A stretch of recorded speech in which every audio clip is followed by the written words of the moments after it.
Hello and welcome to episode 223 of the Talking Wednesday podcast. Dex and Punk, as always, here for you, taking you through everything Sheffield Wednesday related. We're looking after a friend's dog at the minute this afternoon, so I'm at their place and I've just got dog hair all over this microphone. I've just noticed as we start, so that's a great way to start. But how are you, Jake, before we get into everything we need to talk about relating to Sheffield Wednesday? Hot. Very, very hot. I haven't touched this room in about 3 days. I'm risking it today. The aircon's staying on. And I'm at that point where everything went just what it is. And there was a sports day yesterday for my little and they still went ahead with it. And she was absolutely baking. I dunked her head in a big bucket of water they had. And she was well happy. So did that. But at the minute, I'm good. I'm just really hot, just trying to deal with lots of different things and stuff like that. It's like I'm starting to get to the point of the house where everything, where you could have that bit where you could it'll last a little bit longer. Well, that little bit longer is now starting to become not lasting much longer. So I'm annoyingly going to have to get a landscape gardener or someone out to do fencing because it's starting to die, and I don't want to know the price of it because wood's gone ridiculously expensive again. So yeah, that's not going to be cheap. So I'm dealing with that stuff. But apart from that, everything's good. Just stupidly hot. So hopefully we get a little bit of a cool down today. But if we are having thunderstorms, it was meant to be thunderstorms last night. And it didn't happen. I got to think, thunderstorms are great, but it means I have to live in the bedroom with everything shut and not be able to do anything, and the house look like it's... That's true. I can't do anything when the thunderstorms... Yeah. So that must not be ideal. It kind of knackered me a little bit. So... Not great when it's hot with the F&D. Not great when it's flashing lights. So I can't win it, minute. How are you anyway, mate? Also very warm. I'm down in this kitchen, which there's somebody's mowing their lawn. So I apologize if the audio is a little bit ropey today. The dogs just wanted to go outside, so I've opened the door, which means you can hear the lawn being cut. Or whatever. This sounds like some building works or something, whatever. But yeah, very warm. I got a nice letter from HMRC this week saying, you owe us money. Oh, can I hope it was the other way So around? I went to my accountant going, you said I didn't owe them this money. But apparently I do owe them this money. So that's fun.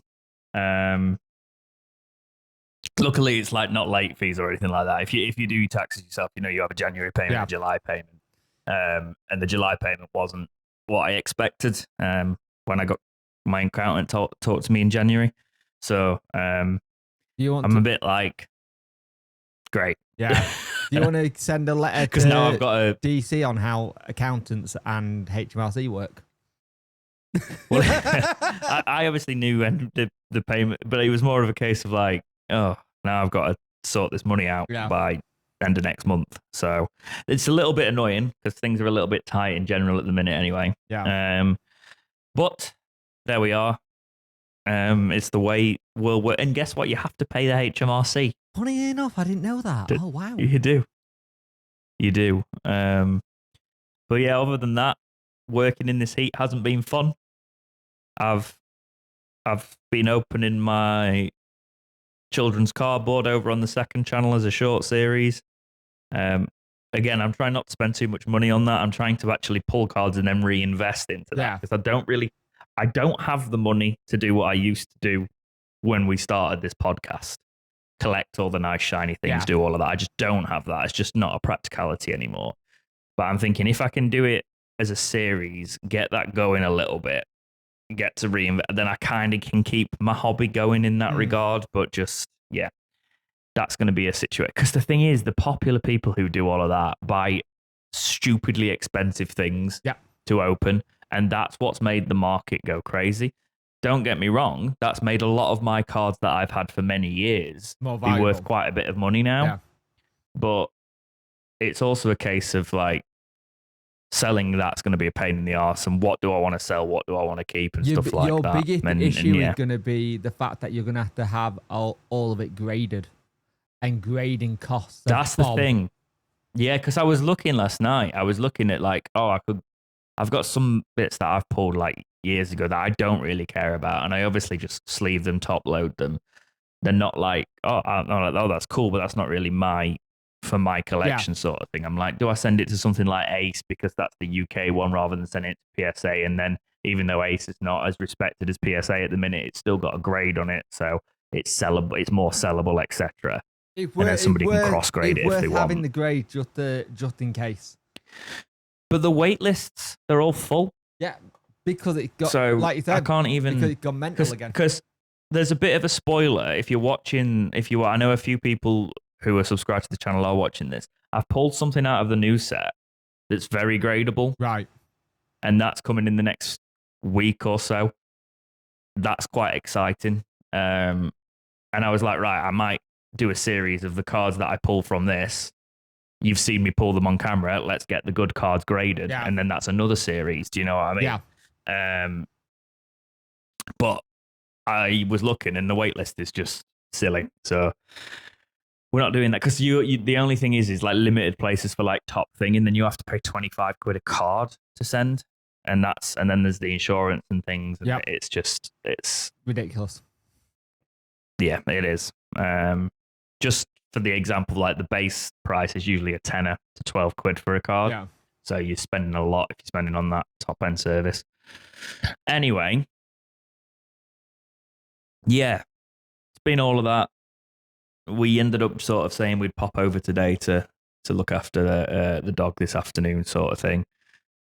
Sort of a last minute situation. And of course, Amazon's decided to say that they're going to deliver stuff. So I'm going to have to pop over to the house. Luckily, we're not too far from the house, to be fair. So I'll pop over to the house at some point this afternoon. But yeah, trying to get this podcast in with you is difficult because you've gone full dad mode. Full on dad mode. Jack's gone AWOL. Yeah, dad mode have gone full on. I've got like the next couple of weekends and stuff. I am very busy, and Fridays are busy again because it getting to that time of year where because my eldest is in her last year at her school. There's leavers assembly, there's sports day, there's choir stuff she's doing, and it's just gone infants, right? Yeah.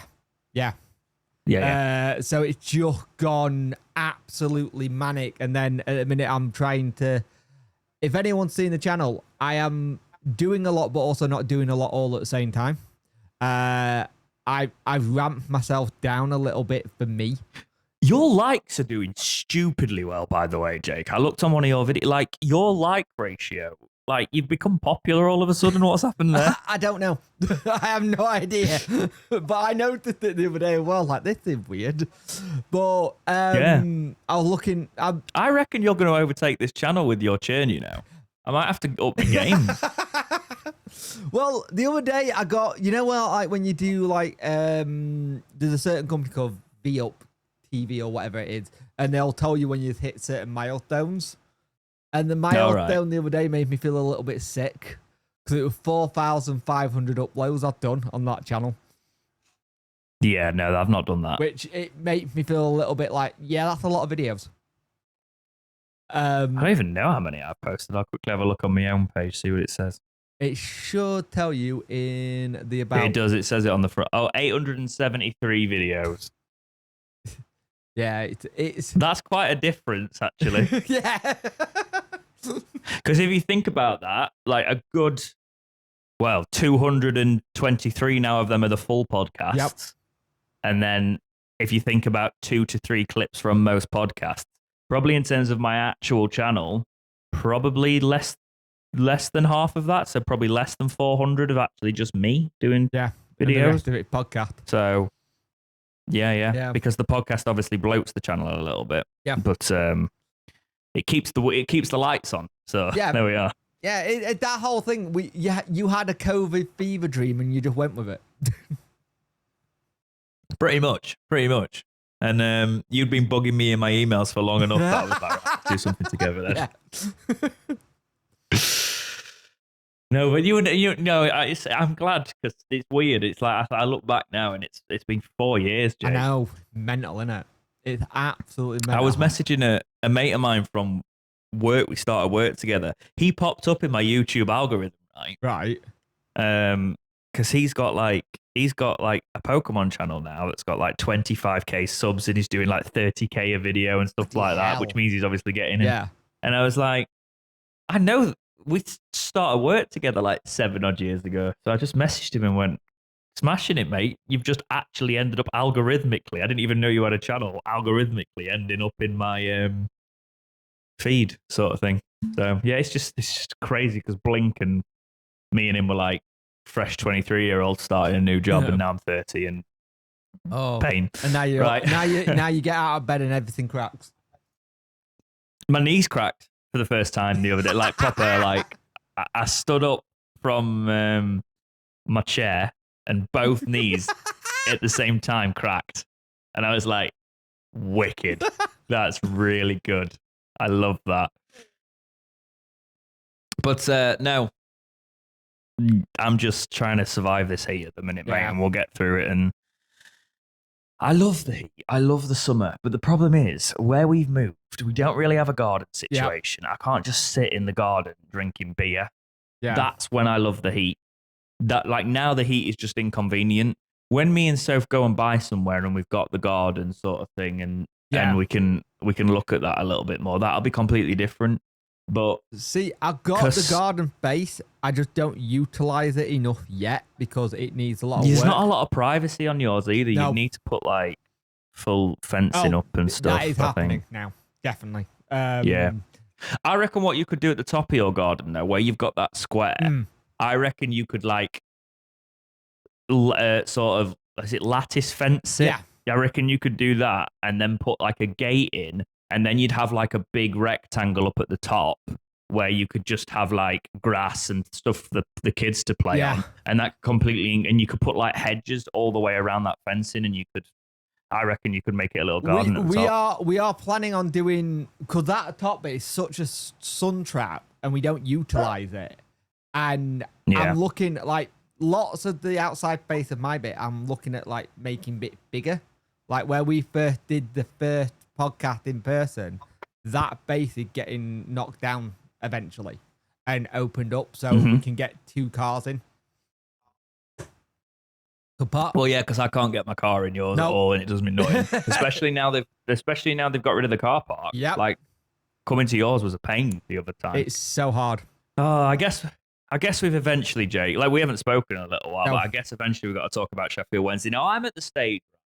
I'm trying to stay off social media, which actually means at this time of Sheffield Wednesday, I come back on Twitter and so much has happened every day. Yep, it's all changing every day. So I'm in the space of I will check in and everything's happened, right? Which is, it's just a terrible time to be a Wednesday fan. But let's get into the news this week, and we're going to start with an article from the Star, which reads as follows. New detail emerges regarding Sheffield Wednesday transfer restrictions. Sheffield Wednesday are under embargo and a 3-window fee restriction at present with regards to the non-payment of their players. It is understood that at the time of writing, many members of the Owls squad are still owed their wages for the month of May, with only a handful being paid up after a lengthy delay. The latest financial debacle saw Wednesday embargoed until all payments had been settled, while the restriction came on the back of breaching the English Football League's 30-day rule.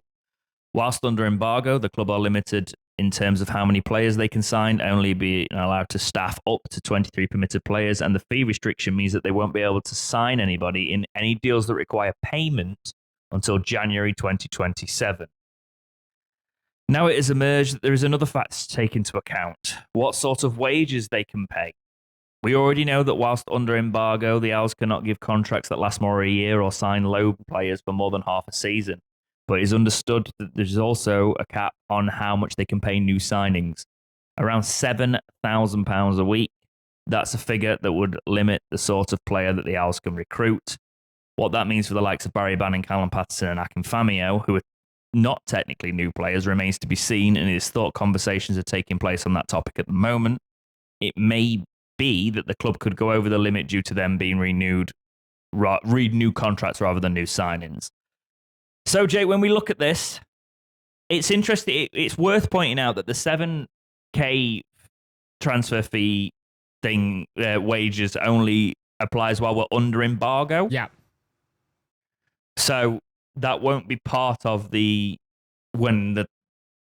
lifted if we pay the players, etc. And we just go to what I've been talking about to a lot of people in the comments, what I was calling that silent transfer ban.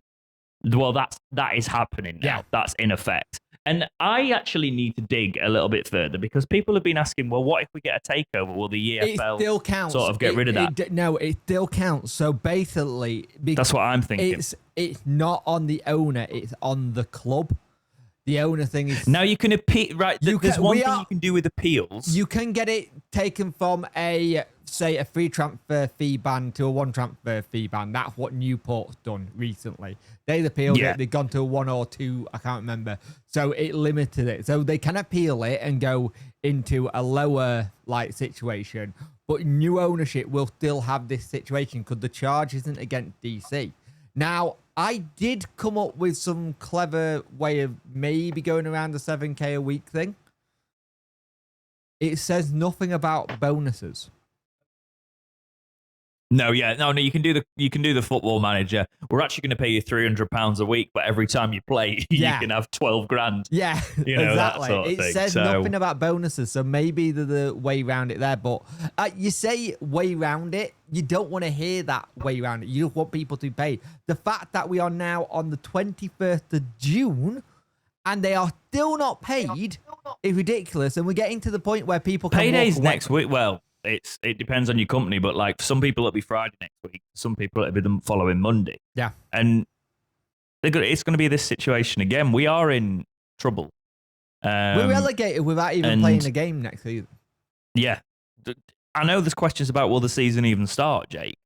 Because are we going to have players that just leave because they're in? The thing is, if they don't get paid this time, we're looking at termination of contracts due to not fulfilling contracts and all sorts. It's just going to be, a mess. It's going to be the Twitter 11 versus Bristol City on a Tuesday night. I think we need to really, the only sort of positive outlet you can take on this is if we get a new owner, and that's a big if, you then appeal to the EFL.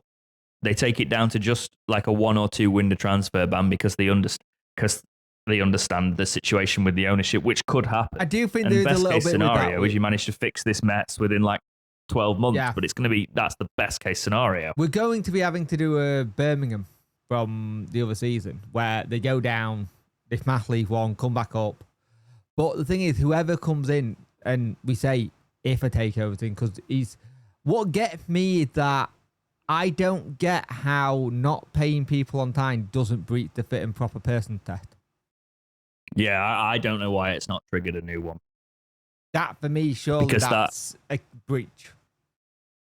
Yeah, it's unacceptable, and I feel like we've said this. I feel like a broken record, Jake, because how many times have we said this now? And it's probably going to happen again in over a week's time. Yep. The thing is, I don't even think there's any more to say on it. It's just a case of the £7,000 a week thing. Oh yeah, that would be a story, Jake, but it's not because we're already in the situation anyway. Yeah. The only thing I guess you could spin the fact that we've currently got our captain waiting because he wants to re-sign. Yeah.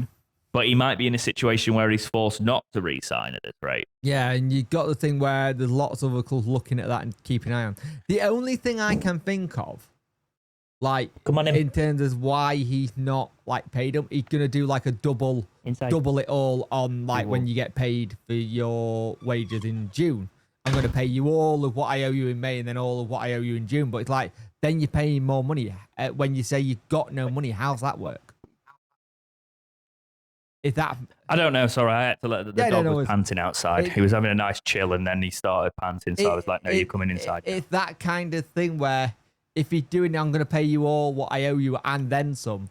It's yeah, great, but why? What are you going to do when it comes to July payment? Because you were planning on, and there's something I ain't put in the document. I just realised you were planning on probably getting a lot of stuff from Owls in the Park. Hours in the Park would have been our announcement thing. New kit. Yep. Players.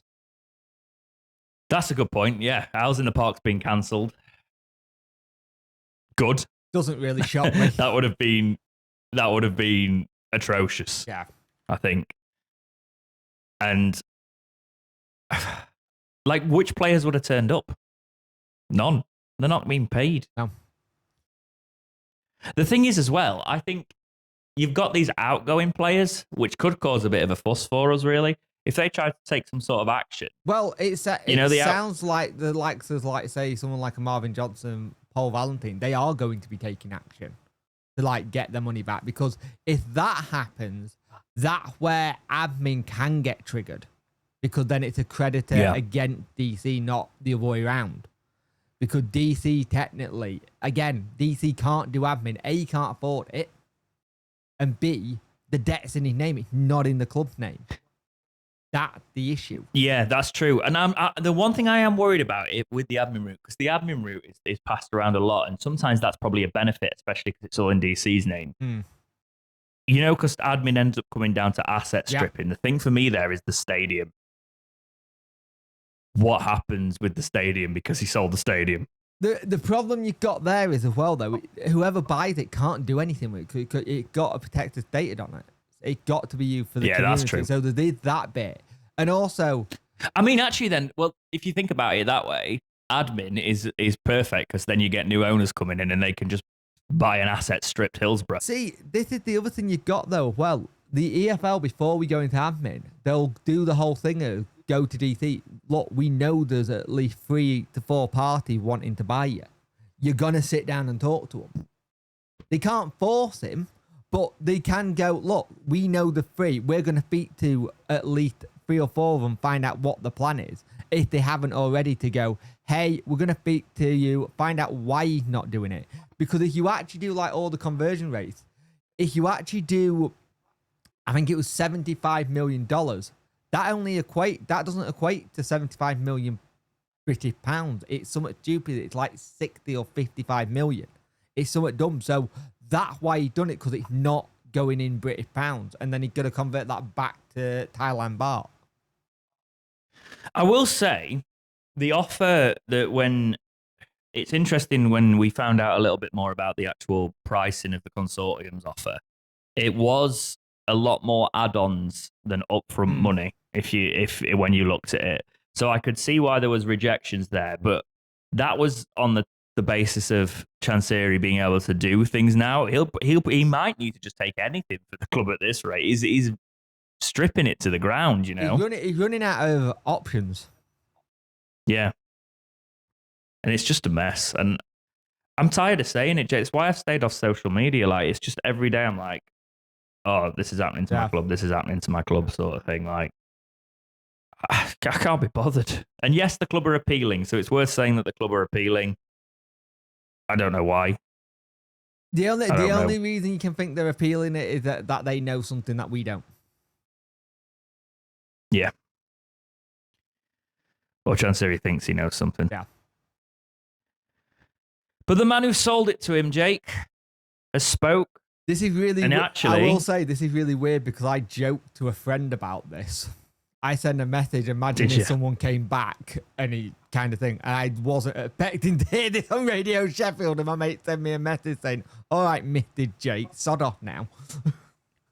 So Milan Mandarić, the man who sold the club to Chansiri, was speaking with Radio Sheffield, and it was a very interesting interview. I would say go and listen to it if you haven't. I will use the Stars wrap-up of basically everything that was in that interview, so we'll use their article here that reads as follows. Milan Mandarić wants to try and help Sheffield Wednesday. Speaking on Radio Sheffield's SWFC special on Tuesday, he said, quote, "He gave me all the commitments in the world, that he's got the money, the desire, that he's got family there, and that they all talk the same way. I was not very happy to leave the club, but there were circumstances. It was my time to leave. But I was kind of relaxed and relieved that he would continue to do a good job. He took the wrong direction and advice, and now the club is where it is today. And who is suffering the most? The loyal supporters." it definitely needs a big rescue now. We all know that. All of us who love Sheffield Wednesday. I'm going to meet in London. I'm arriving there next week, and I'm going to talk to some people about that. I have a plan to do so. I have my ex-manager who was there, Paul Aldridge and John Redgate, who all work for me. They know what's going on, and I want to see what could be a possibility to take over that club. I would have to get involved if I'm going to bring somebody. I'd have to get involved myself. I have no problem with that. There are two things. You have to find the right person, but more importantly, you have to have Mr. Chansiri agree to that. And that's the very difficult part. He doesn't want to sell it. He's asking a crazy price. He will never get over 100 million, as I understand. He'll be an obstacle no matter what we try to do, end quote. You know, we've sort of said, oh, Milan, you've put us in this situation, but this kind of says he got duped. Exactly what we thought actually behind the scenes of Chansiri had the family involved, and they've tried to the TUF and that John West, all over the branding, and they said we're not involved. Well, this says otherwise, and I won't lie. Out of Milan and DC, who am I going to believe? I'm believing Milan.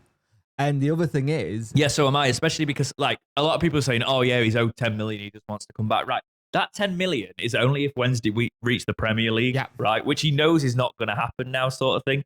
And I think he probably said to himself, I'm not going to get that money now.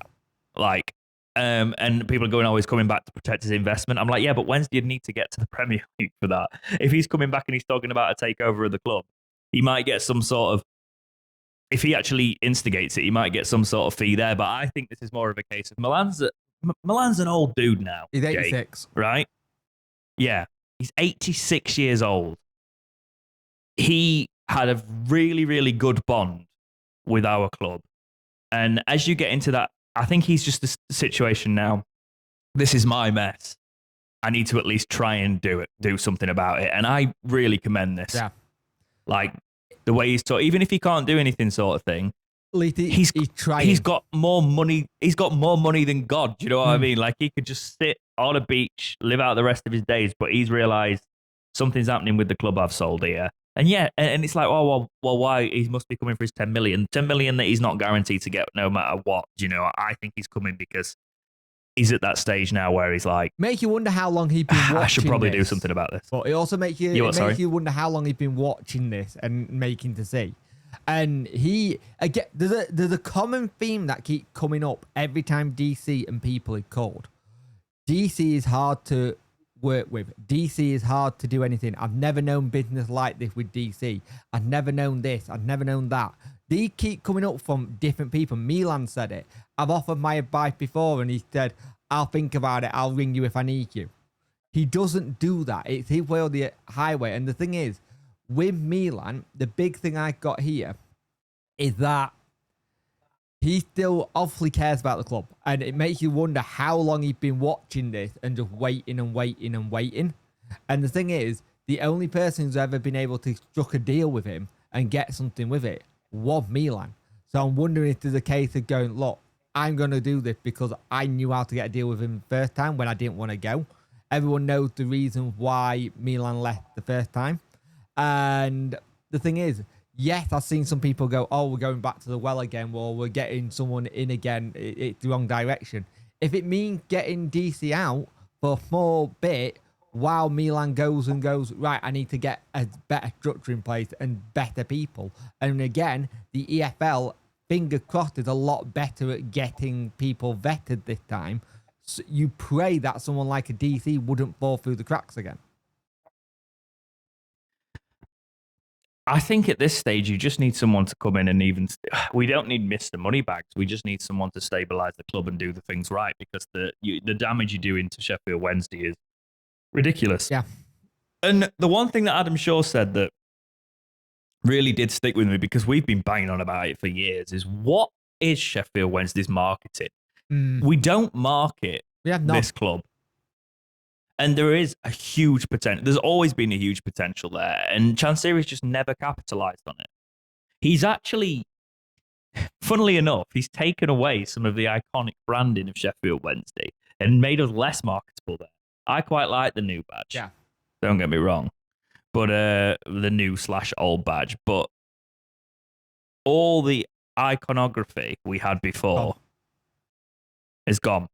Yeah. The thing is, completely. The moment I carry on felt a bit worried was the moment I saw Chansiri's name on our shirts. Because what kind of thing is that kind of saying to us? Yes, we all knew it was an FFP loophole. But again, there's a lot of people who have got big businesses who potentially wouldn't put the family name on the shirts, and then for it to go in the stadium itself. There's so many different things that you look at that he tried to do to try and make money. Like, if he had got making the kits in-house, like, legitimately done right, and actually managed to pull that off, we could be sitting pretty with a little bit of extra income coming in, because it would have all gone straight back into the club. Yeah, and the problem is when we started to make kits and things like that, they were terrible. No. They were like in terms of quality, and the branding wasn't on point, and it was through a low point. The more you look at it, I think like Chansiri, really, he had 2 years, and then he wanted to do everything on the cheap. Yep. Wait, what 2 years? The financials show that when he first came in, that 2018 is where everything stopped, where everything took a nosedive. We've had so many embargoes on this man. We've had so many different things to do with money that cause an issue. Like, you could say to a little bit, every time we've come in with a chance of being close. I remember that Gary Monk season where, sorry, Andy, we were third. And then it got to the, like... He's just, his ears just pricked up. He jump scared. But, we had a chance, we were third, and all it needed was a bit of a January window. You actually look at our position in January. We never spend anything in January. It's spend big in the summer. I'll get you something if you need to. And every time recent where we need to, it's gone, well, I don't have it. And it becomes an issue. It becomes an issue. I just think like this January, for example, like all these problems could have gone away if Danny was backed in January, Because we were a striker away from being a real force. Exactly. And we were linked. And I know he'd bought a striker in Ugbo sort of thing, but these things do happen in football. You can't just pin all your bets on one player. You can't. No. It's the way it happens. And we're going to get... do you know what's annoying me at the minute, Jake? Is there's no national media outrage about this. It's starting to ramp up a little bit, but it's starting to ramp up too late. If that makes sense. It is there, and it is slowly getting, but it's only started to come once the EFL charges have come, once we haven't been paying people. There's been no one banging on about it apart from the local stuff. And this seems to does happen with EFL clubs. It only gets to that point when it's very close and the EFL in charge. And it's anytime like anything's been done about us, it's been a negative. And granted, this is a negative, but it's never been about the ownership. It's been about the stadium. It's been about X, Y, and Z player or something. It's never been about DC. But for whatever reason, for the longest time, DC's not really had a full hit piece done on him, if that makes sense. The biggest one he had was 2019 by the Athletic, and we covered that when we went down. But since then, there's not been anything else. And it's the whole thing where we're trying to still find out, to this day, we're 10 years into his ownership, and people still haven't really got a fully clue where all his money comes from. It's really hard dog sitting and doing this at the same time. He's going mental over something. I'm just tired of talking about him, but we're going to be talking about him for the next, God knows, And this is a situation as well. We're about to probably lose our assistant manager, who would have potentially become our manager. Yep. If Daddy leaves or when Daddy leaves. Henrik Pedersen's wanted by a Danish club, Aalborg. I'll try and pronounce. So he's probably off. Yep. What are your thoughts there? I'd be gutted, to be fair. I like Henrik. I think he's a good second person to have in charge, and I was always thinking he was going to be the one that was going to go into the role if Danny left. And also, you look at it, Danny getting more and more with the situation. Like, the only thing where I can always say where DC's done well is this, like, putting release clause on Danny. But the problem is that I've also now got the thing of going, is that release clause, is it genuinely unrealistic? And now you're causing yourself to have a manager that doesn't want to be here because he really wants to go back home to his kids. But the thing I don't buy that side of it still, though. See, he keeps mentioning Bundesliga clubs less. I think that's because he knows he can't get a Prem job at the minute. Yeah, but he keeps dropping less and less Premier League jobs, and it's more Bundesliga. You think about it, mate. He doesn't go. He barely seen them. Like no, Jay. But I think I'll be honest. I think that's because he's like, oh, I can tie this. I'm not buying this. I get that anymore. I get that, but I have friends who work away and don't see their family, and it's the real pain in the backside. They miss them like crazy. I'm not doubting that. They only mate. send but the money back. You can send the money back and see your kid for maybe 12 hours on Saturday. Then you're buggered off again. He could be in the same place, but he would have signed like a long-term contract with Southampton. Yeah, but but was he? But then he could have brought his family over. But was he going to sign that though? Because that's all been shown that it was bull. All that was bull because everyone said it was nailed on. He was going to Southampton. That's why we got Shea Charles. That way, and it's all been bull because they've gone with Will Still. The interest was still there. That wasn't bull, but the nailed on bit, yes, that was. But that's the thing. Danny would have gone. Everybody wanted it nailed on that it was him going. And the thing, even if he'd done that, I still think his family may have stayed in Germany. And yes, at that point, you can say, okay, it's not family related. But here's the thing. There's got to be something that changed in the middle of last season where it's gone more going back to Germany than looking elsewhere. Something changed. Yeah, but I honestly don't think it's family. I think it's the relationship with the chairman. I think it's going to be really interesting to see what happens. I think family's an easy one. Don't get me wrong.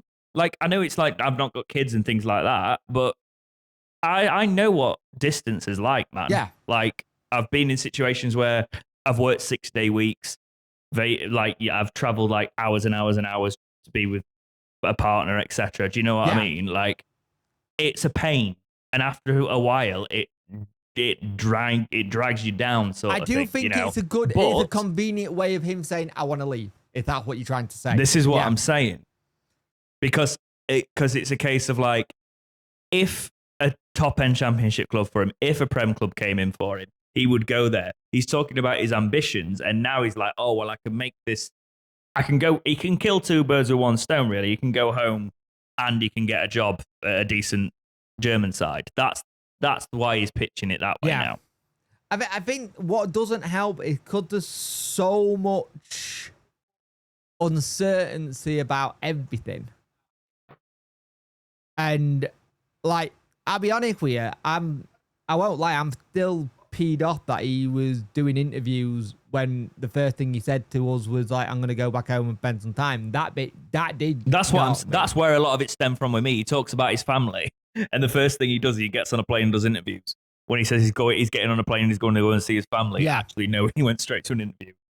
But I think it is convenient, but I can't imagine it's easy at the same time. And there's a reason why they've done that and how they set it up. That's fine. Henrik, he's brought his entire family over. Yeah. And he's only the assistant. Yeah. So and that's the commitment. Yeah. That's the commitment level. Yeah. I think, and that's what we don't have from the manager at the minute. And this is what I'm saying. Let's bring this back to Henrik. I think he would have been a great fit carrying on the system and things like that. But I think the fact is he's not getting paid. He's out of contract. He'll be off. I think for me, it'll be interesting to see how much Henrik is tactical and how much is Danny.